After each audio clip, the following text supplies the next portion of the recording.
একটা হাদিস মনে পড়ে গেছে, শোনাই দিই। তিরমিজি শরীফের 3375 নম্বর হাদিস। এক সাহাবা নবীজির কাছে আসছে, আসার পরে কয়, ইয়া রাসূলুল্লাহ ইন্না শারা'i আল ইসলাম ক্বাদ কাসুরাত আলাইয়া।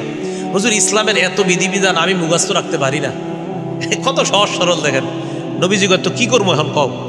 হুজুর, আখবিরনি বিআমালিন, এমন একটা আমল আমার সংক্ষেপে শিখাইয়া দেন, আতাশাব্বাসু বিহি, আমি যেটা সবসময় আমল করতে পারি, যেহেতু সব মনে রাখতে পারি না, সংক্ষেপে একটা শিখাইয়া দেন যেটা আমলও করতে পারি, মনেও রাখতে পারি, আর মরলে যেন হুজুর তাড়াতাড়ি জান্নাতে যেতে পারি। নবী সাল্লাল্লাহু আলাইহি সাল্লাম কয়, লা ইয়াজালু লিসানুকা রাতাবাম মিন যিকরিল্লাহ, তোমার এই জিহ্বাটা সর্বদা যেন আল্লাহর জিকিরে তরু তাজা হয়ে যায়। জিহ্বাটা সর্বদা আল্লাহর জিকির দ্বারা ভিজিয়ে রাখবা, আল্লাহর জিকির দ্বারা সিদ্ধ রাখবা, মরবা আর আল্লাহর জান্নাতে প্রবেশ করবা। খুব সহজ সরল ছিলেন সাহাবায়ে কেরাম।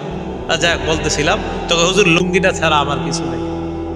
আল্লাহ নবী কয়, আরে মিয়া, তোমার এই লুঙ্গি যদি মোহর দাও, এটা কাইটা যদি অর্ধেক দাও, অর্ধেক দিয়ে তো কষ্ট হবে তোমার পড়তে, আর অর্ধেক যদি তোমার বউরে দাও, না যাও, বিয়া হবে না। কথা কিন্তু শেষ। নবীজি ডাক দিলেন, এই শোনো শোনো শোনো, হাল মা কামিনাল কোরআন, বিমাজা মা কামিনাল কোরআন, অথবা মা কামিনাল কোরআন, কোরআনের কিছু পারোনি তুমি? সাহাবা কয়, হুজুর জি, সূরাতুল কাজা ওয়া কাজা, ওই সূরাটা আমার মুখস্থ আছে। আল্লাহ রাসূল কয়, মাল্লাকতুকা হা বিমা মা কামিনাল কোরআন, শুধু কোরআনের কয়েকটা সূরা মুখস্থ পারো, এটাই মোহরানা ধরে তুমি এই মেয়েটাকে শিখাইয়া দিবা, বাস এটাই মোহরানা, মেয়েটাকে তোমার সাথে আমি বিয়ে দিয়ে দিই।